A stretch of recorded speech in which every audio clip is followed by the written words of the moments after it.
10 horas y 15 minutos. Ese es el tiempo aproximado que tarda un avión Airbus A350 en recorrer la ruta Río de Janeiro-París. Puede parecer poco, sobre todo teniendo en cuenta que estamos hablando de uno de los aviones más modernos de que disponen las compañías aéreas.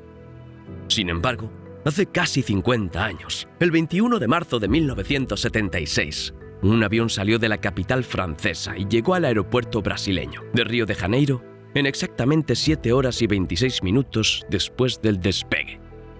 Podría haber sido incluso mejor, pero durante la parada para repostar en la ciudad de Dakar, Senegal, el avión permaneció en tierra 45 minutos más para rendir homenaje. Este fue el primer vuelo oficial del Concorde, un avión capaz de volar por encima de la velocidad del sonido y que redujo a la mitad el tiempo de viaje en avión. En aquella época se pensaba que el vuelo marcaría el comienzo de una nueva era en la aviación comercial y que el futuro sería el de los viajes cada vez más rápidos. Pero, ¿qué salió mal? ¿Por qué el Concorde dejó de funcionar menos de 3 décadas después sin tener sucesor? ¿Y volveremos a tener aviones supersónicos que transporten pasajeros? Si quieres conocer las respuestas, permanece atento, porque hoy vamos a hablar de eso y mucho más, empezando por el escenario que propició la aparición de esta obra maestra de la ingeniería.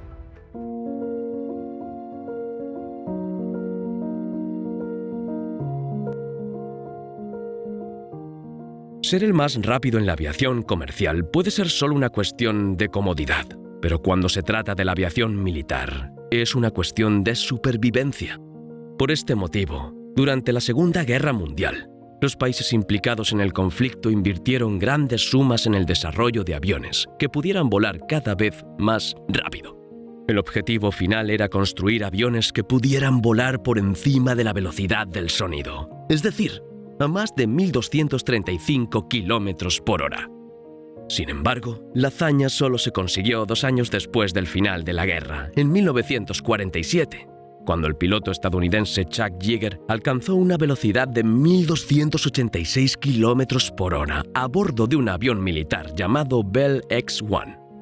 La tecnología podría haber quedado restringida al uso militar de no haber sido por un grupo de ingenieros británicos que vieron la posibilidad de construir aviones de pasajeros que pudieran reducir a la mitad el tiempo de vuelo.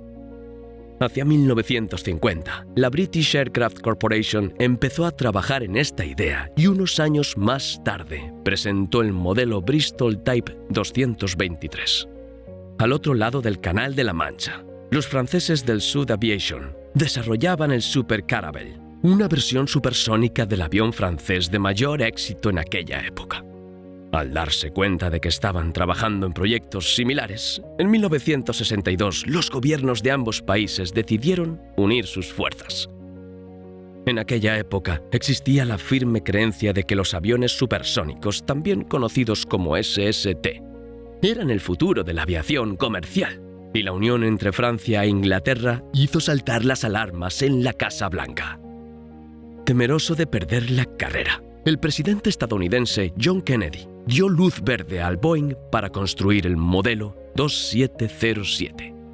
Y no hay que olvidar que eran tiempos de Guerra Fría y, naturalmente, la Unión Soviética también entró en la carrera y anunció el desarrollo del Tupolev Tu-144. En ese momento, la construcción de un avión supersónico había dejado de ser una cuestión de negocios para convertirse en una disputa geopolítica, en la que quien lograra alcanzar el objetivo en primer lugar demostraría su superioridad al resto del mundo. Y esta competición no puede pasarse por alto porque fue un factor determinante en el desarrollo del Concorde. Para alcanzar la velocidad prevista, el avión tuvo que diseñarse al revés de lo normal. Según un experto escuchado por la revista The Atlantic, el Concorde fue un avión diseñado de fuera hacia adentro, en el que los ingenieros crearon un tubo metálico que volaba muy rápido y luego, a regañadientes, pusieron asientos en su interior. Esta afirmación se basa probablemente en el hecho de que el fuselaje del Concorde solo medía 2,87 metros de largo, frente a los 3,90 metros que tenían los demás aviones comerciales de la época. Sin embargo, Este no fue ni mucho menos el único cambio realizado para alcanzar altas velocidades. En la época en la que los ingenieros no contaban con la ayuda de ordenadores, todo el proyecto Concorde se llevó a cabo con muchos cálculos matemáticos, ensayo y error y miles de horas de pruebas en tubos de viento.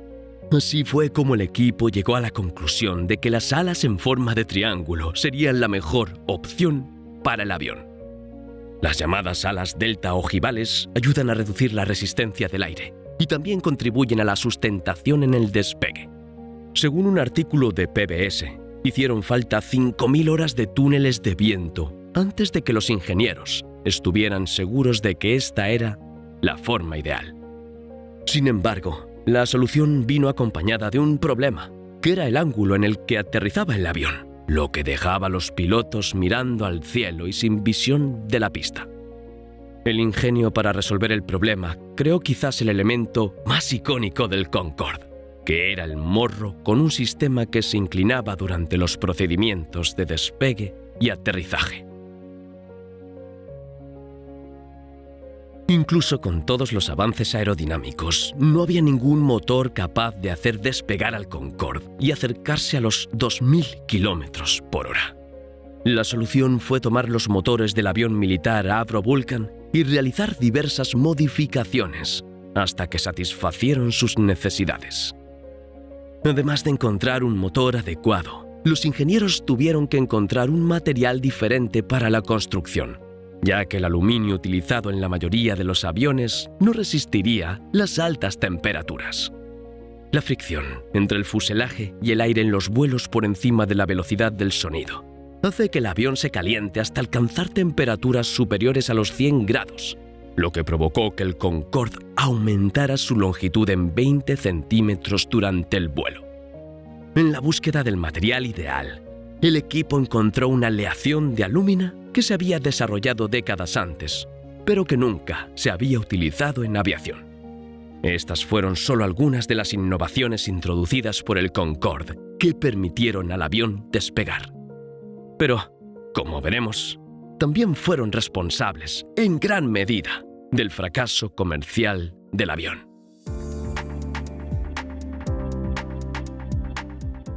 Aproximadamente 7 años después de la firma del acuerdo entre Francia e Inglaterra, tuvo lugar el primer vuelo de prueba del Concorde. El avión 01 despegó de un aeropuerto francés el 2 de marzo de 1969, y poco más de un mes después, el 9 de abril, fue el turno de la unidad 02 de despegar en Inglaterra. Durante los 6 años siguientes se fabricaron otras 18 unidades, 4 prototipos y 14 listos para ser entregados a las compañías aéreas. El vuelo inaugural, o más bien los vuelos inaugurales, tuvieron lugar el 21 de enero de 1976. Un avión de British Airways partió de Londres con destino a Bahrein, mientras que al mismo tiempo un avión de Air France partía de París con destino a Río de Janeiro. Fue realmente el comienzo de una nueva era. Un vuelo entre Londres y Singapur, que antes duraba 17 horas, se hacía ahora en 7, y el tiempo de puente aéreo entre la capital británica y Nueva York bajó de 7 a 3,5 horas. El New York Times informó de un viaje experimental que hacía el trayecto de ida y vuelta de Boston a París en 6 horas y 18 minutos. El reportaje menciona que casi al mismo tiempo que el Concorde despegaba de la ciudad estadounidense, un Boeing 747 lo hacía de la capital francesa. Con una velocidad aproximada de 2.150 kilómetros por hora durante casi todo el trayecto, el Concorde llegó a París, permaneció en tierra durante 1 hora y 10 minutos para repostar e inició su regreso a Boston, donde aterrizó antes de que llegara el 747. Sin embargo, los logros en el aire no se tradujeron en buenos negocios en tierra. Incluso con el abandono por parte de Estados Unidos de su programa de construcción de un avión supersónico y el fracaso del proyecto soviético, el Concorde nunca obtuvo buenos resultados financieros.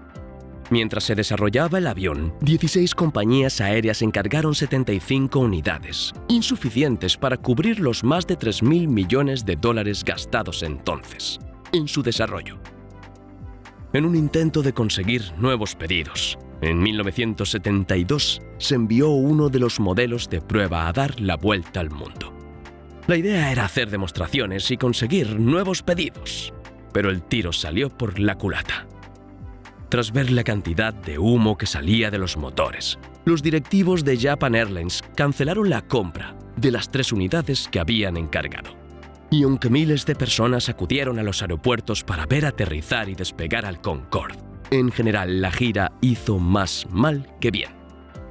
Algunos países, como la India, prohibieron que el avión sobrevolara su territorio debido al ruido y a los efectos causados por la velocidad supersónica, que, dependiendo de la altura del aparato, puede destruir cristales de ventanas y coches. Además de esta terrible primera impresión, cuando el Concorde se terminó de construir, el mundo ya no era el mismo que cuando se diseñó. La crisis del petróleo que asoló al mundo en 1973 hizo que los precios del combustible se dispararan, lo que hizo que el avión resultara muy caro de operar. Como consecuencia, se cancelaron todos los pedidos y ni siquiera British Airways y Air France querían el avión. Hubo que llegar a un acuerdo por el que cada compañía obtuvo 7 aviones sin pagar inicialmente ni un céntimo. Para evitar la humillación de gastar tanto dinero para nada, los gobiernos acordaron regalar los aviones a cambio de una participación en los beneficios que las compañías obtuvieran con el Concorde. Un gran fracaso desde el principio, pero que iría a peor.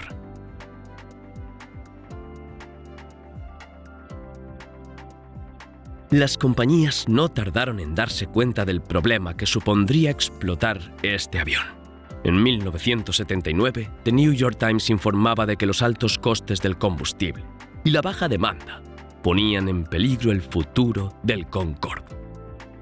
Al año siguiente, The Washington Post informaba de que British Airways había tenido unas pérdidas de $30 millones con las operaciones del Concorde en 1979. En el lado francés, la situación no era mucho mejor y Air France perdió $10 millones en el mismo periodo. Las decisiones de construir un avión pensando en altas velocidades estaban pasando factura. El Concorde consumía 4 veces más combustible que un Boeing 747. Sin embargo, mientras que el Jumbo americano transportaba 416 pasajeros en el menor de los casos, el avión supersónico llevaba un máximo de 128. Mayor coste y menor capacidad solo podían traducirse en billetes muy caros. Definitivamente, volar en un Concorde no era para todo el mundo. Teniendo en cuenta los $1.500 que costaba viajar entre Londres y Nueva York cuando el avión empezó a operar, hoy en día, un solo billete costaría más de $8.000, en una época en la que viajar en avión ya era para unos pocos elegidos. El Concorde era aún más exclusivo. Prácticamente solo los que tenían mucho dinero y prisa utilizaban el avión. No es de extrañar que se convirtiera en el favorito de famosos y hombres de negocios adinerados. Pero no había tantos clientes potenciales, así que los vuelos casi siempre tenían muchos asientos vacíos. La ruta Río de Janeiro-París, por ejemplo, se canceló solo 6 años después del primer vuelo porque apenas iba lleno al 50%. Sin embargo, aunque el factor financiero influyó mucho en el fracaso del Concorde, no fue el único. Desde el momento de su diseño, el avión estuvo en el punto de mira de los movimientos ecologistas. Debido a su elevado consumo de combustible y a la contaminación acústica, el avión fue objeto de protestas y prohibiciones gubernamentales. El movimiento anti-Concorde fue creado en 1966 por un activista medioambiental británico llamado Richard Weeks. Mediante campañas de ruido y publicidad, consiguió que mucha gente se opusiera al proyecto, lo que llevó a gobiernos de todo el mundo a prohibir los vuelos del Concorde. Incluso hubo una prohibición temporal en Estados Unidos. La falta de opciones de rutas también influyó mucho en el fin de las operaciones del Concorde, pero aún así, el avión siguió en el aire durante casi 3 décadas, cuando recibió el golpe de gracia en 2000. Hasta entonces, el avión solo había registrado incidentes menores, pero el 25 de julio, el vuelo 4590 de Air France se estrelló solo 80 segundos después de despegar del aeropuerto Charles de Gaulle de París. En el accidente murieron los 100 pasajeros y 9 miembros de la tripulación que iban a bordo, así como 4 personas que se encontraban en tierra.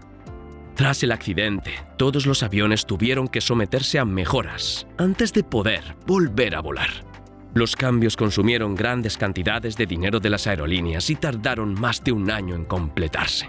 Mientras tanto, los atentados contra las Torres Gemelas del 11 de septiembre de 2001 provocaron grandes cambios en el sector de la aviación. Cuando volvió al servicio en noviembre de ese año, el Concorde se encontró con un escenario completamente distinto, con una demanda aún menor. El avión aguantó un tiempo más, pero en 2003, tanto British Airways como Air France decidieron retirarlo de la explotación. Era la primera vez que un modelo de avión se retiraba sin sucesor. Pero, ¿fue el fin de la aviación supersónica para vuelos comerciales?